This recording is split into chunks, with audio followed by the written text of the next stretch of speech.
Welcome to all our viewers in Nigeria and around the world to the midday news on Global Television, coming to you live from the nation's capital, Abuja. I am Mukhtar Kasim. A quick reminder that Global Television is on DSTV, channel 365, on StarTimes, channel 276. We begin talking diplomatic affairs, where senior advocates of Nigeria have faulted the threat by United States President Donald Trump to deploy American troops to Nigeria over alleged killings of Christians, saying such a move would amount to an invasion and a violation of Nigeria's sovereignty under international law. Trump designated Nigeria a country of particular concern over alleged Christian genocide and followed with the threat to send United States troops to wipe out Islamic terrorists killing Christians in Nigeria. Now talking politics, we're ahead of the November 8th governorship election in Anambra State. The Nigerian police has deployed an advanced tactical team, helicopters and surveillance drones to the state as part of measures to ensure a hitch-free exercise. The Commissioner of Police in Anambra State, Ikeoye Irutugu, disclosed this, addressing journalists in Awka, saying the deployment was approved by the Inspector General of Police, Kayode Egbetokun. He said the move is in line with the force's strategic operation plan to reinforce local formation with additional manpower and advanced technical support, including aerial surveillance tools. Imo State Judiciary has commenced the 2025/2026 legal year with a strong call for judicial reforms, improved welfare for judges, and renewed confidence in the justice system. Our correspondent Amarachi Ibe reports from Owerri. It was a solemn yet symbolic ceremony at the Justice Oputa High Court Complex, Owerri, as members of the bench, the bar, and top government officials converged to mark the new legal year with the theme Rekindling Judicial Excellence, the bar, the bench, and the burden of restoration. Governor Hope Uzodinma, represented by his deputy Chinyere Komaru, reaffirmed his administration's commitment to upholding judicial independence and ensuring better working conditions for judicial workers.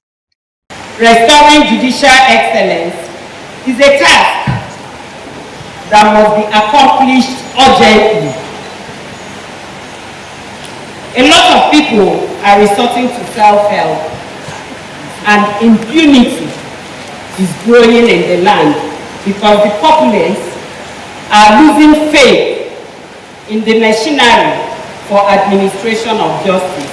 The acting Chief Judge of Imo State, Justice Ijeoma Agogua, in her keynote address, reflected on the history and essence of legal year tradition. She called for modernization of court processes through digitalization, improved infrastructure, and stronger protection of citizens' rights. The chairman of the Nigerian Bar Association, Owerri Branch, Barrister Chris Ihentuge, emphasized cooperation between the bench and the bar and appealed for the resumption of Monday court sittings to ease case congestion. Let us together build a justice system where the poor can walk into court without fear, where judgments are delivered promptly, and where every arm of government operates in its constitutional space with mutual respect. Also speaking, the chairman of the Body of Senior Advocates of Nigeria, Imo State, Chief Mike Ahamba San, commended the judiciary's resilience and urged continued courage in defending the rule of law. The ceremony ended with renewed commitment from all stakeholders to strengthen justice delivery and uphold the ideas of fairness, integrity, and judicial excellence. From Owerri, Amarachi Ibe, reporting for Global TV News. Very thank you to Amarachi for that report. Let's now return to the nation's capital, where residents of the FCT are lamenting over the unprecedented hardship as rental prices surge.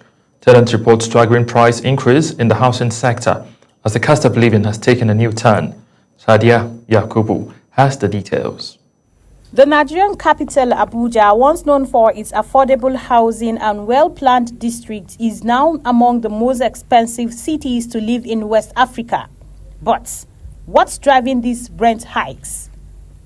From high-rise apartments in the center of Abuja to modest flats in most areas, One thing is clear.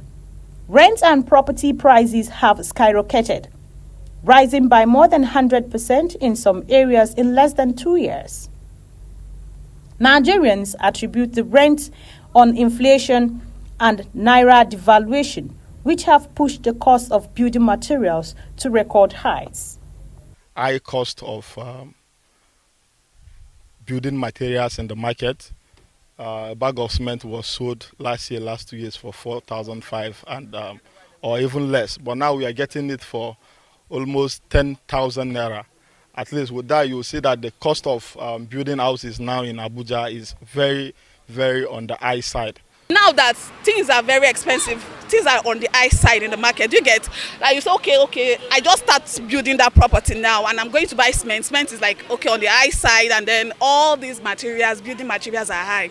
But these properties, you've made gain because it has been there for ages. So now what's the main reason? I just want to understand, what is the main reason that landlords and caretakers are increasing the price? There you have it, mixed reactions trailing the surge in affording a rent in the nation's capital.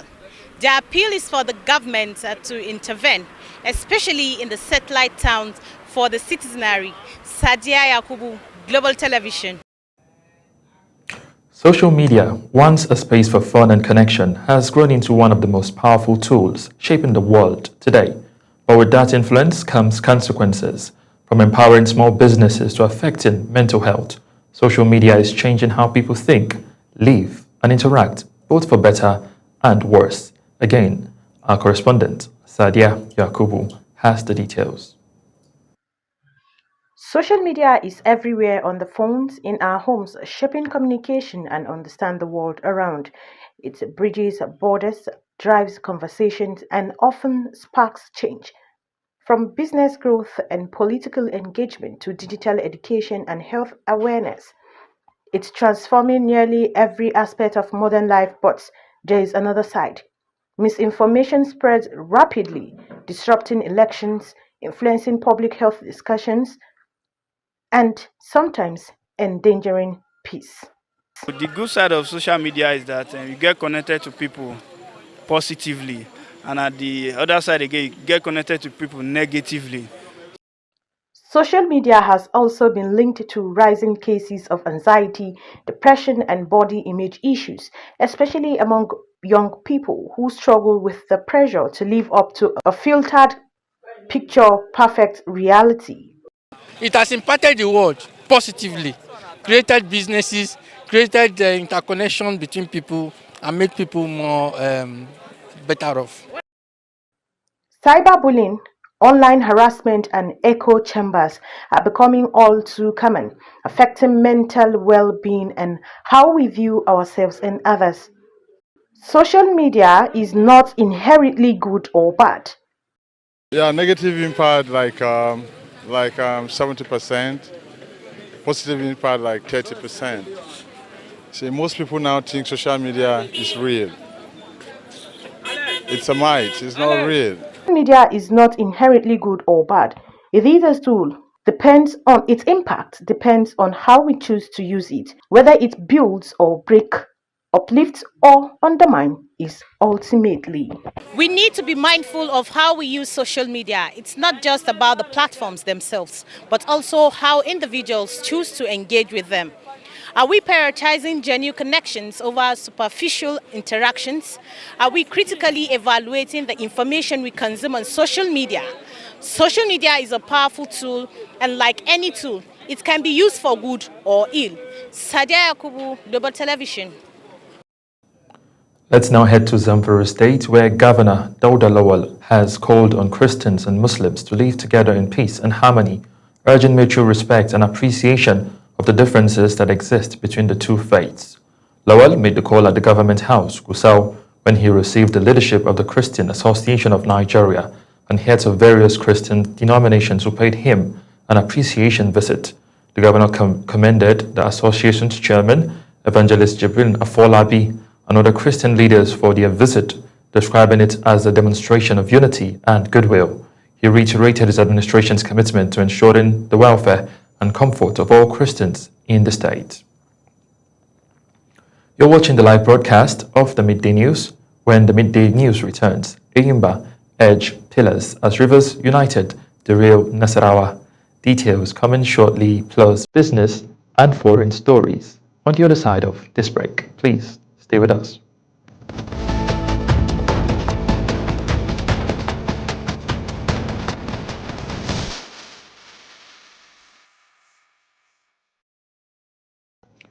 You're welcome back from that break. Let's now head to business news, where the price of liquefied petroleum gas, LPG, otherwise known as cooking gas, has remained high, despite assurances from marketers that the product will return to its pre-October price range of 950 naira to 1,000 naira per kilogram. Some gas stations in Lagos are reportedly selling the product at between 1,200 and 1,400 per kilogram. However, the outgoing president of the Nigerian Association of Liquefied Petrol Gas Marketers, Ola Tobuson Dakbo, blamed the sustained high price on backlog of unsupplied products, maintenance and refinery logistics, but he added that normalcy will return in the coming weeks. Still talking business, power generation companies in Nigeria have lost a staggering 2.31 trillion naira over the last 12 years due to electricity that could have been generated but was left unused as a result of grid and operational constraints.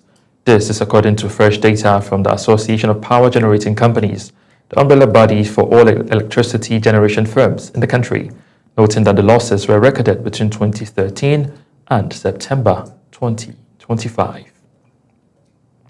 And now to news making rounds on the foreign scene. Tanzania's main opposition party, Chadema, is calling on the United Nations and the International Criminal Court to investigate what it describes as a blood-soaked election. President Samia Suluhu Hassan has been declared winner with nearly 98% of the vote, but the opposition claims hundreds were killed in a violent government crackdown. Our correspondent has the details. In what was supposed to be a display of democracy, Tanzania's presidential election has instead descended into turmoil. President Samia Suluhu Hassan was declared winner with almost 98% of the vote, but opposition figures say the result was achieved through intimidation, killings, and a sweeping internet blackout. The opposition party, Chadema, says hundreds may have died in the violence and is now calling on the United Nations and International Criminal Court to step in and establish the truth on ground. Across several Tanzanian cities, crowds have taken to the streets, demanding justice as the government continues to clamp down on dissent. President Samia Suluhu has not been elected because there was no election in Tanzania on 29th. People were on the streets protesting the fraud staged elections. People were on the streets refusing to be taken for granted by the current regime. And therefore, what has been announced yesterday is completely illegitimate, and therefore Samia Suluhu Hassan is an illegitimate president of Tanzania. She should not be recognized by anyone in the world as president of Tanzania, because right now Tanzanians have not done election, they have not elected anyone to lead them. President Hassan, who has condemned the protest, insists the security measures are meant to maintain peace and order, but with international concerns mounting and the opposition pushing for accountability, Tanzania's post-election crisis appears far from over.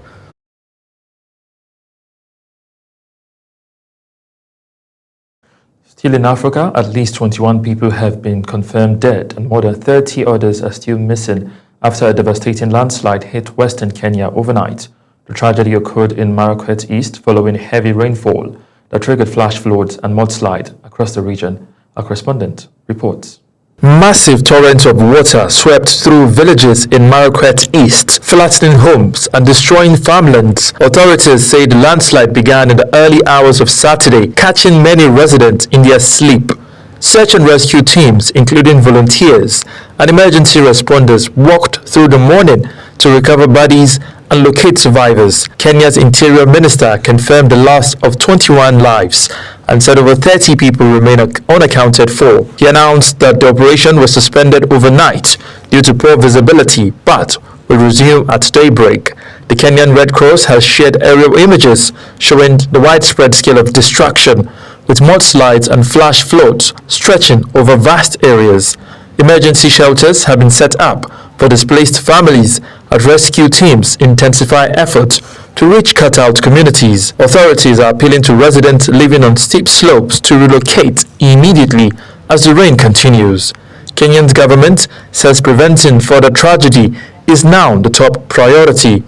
As rescue operations continue, families across the Market East are left counting their losses, hoping for answers, and mourning loved ones lost to nature's fury.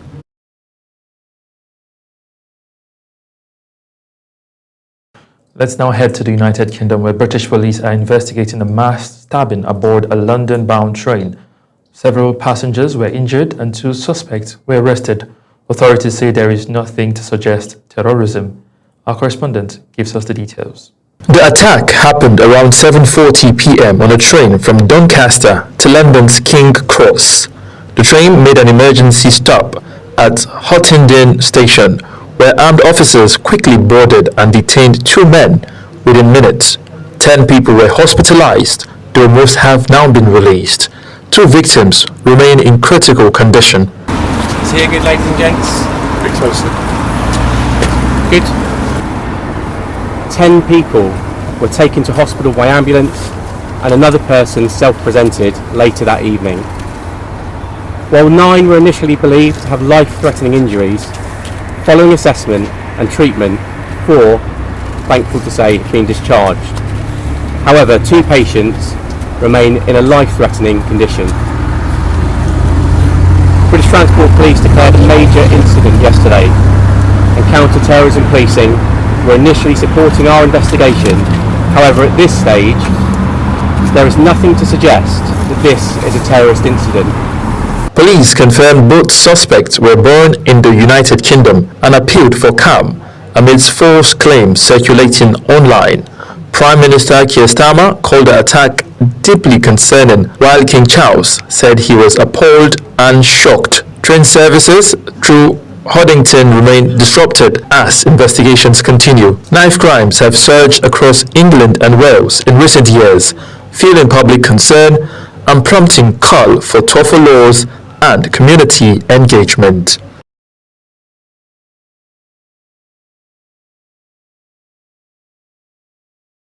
The exciting world of sport, where Aimba United secured a much-needed 2-0 victory over Kano Pillars in Aba on Sunday to ease mounting pressure on coach Stanley Eguma as Abia Warriors rose to the summit of the Nigeria Premier Football League after match day 11.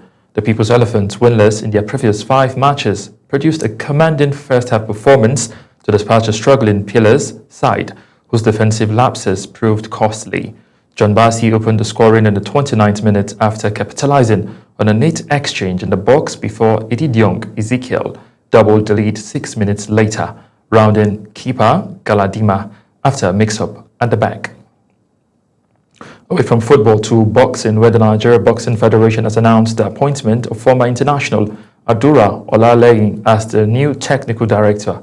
A Commonwealth Games silver medalist, Olaleyin brings a wealth of experience from both the ring and the corner, having represented Nigeria on the global stage and later transitioned into coaching. He guided the national boxing team to a historic outing at the 2024 African Games, where Nigeria enjoyed a strong showing under his technical leadership. Olaleyin also led the country's boxing contingent to the Paris 2024 Olympics, earning plaudits for his tactical input and player management. Now that's it on the Midday News. A quick reminder, Global Television is on DSTV channel 365 and on Star Times channel 276. Kindly follow us across all social media platforms now showing on your screen using @GlobalTVNG. I am Mukhtar Kasim. Saying a very big thank you for watching.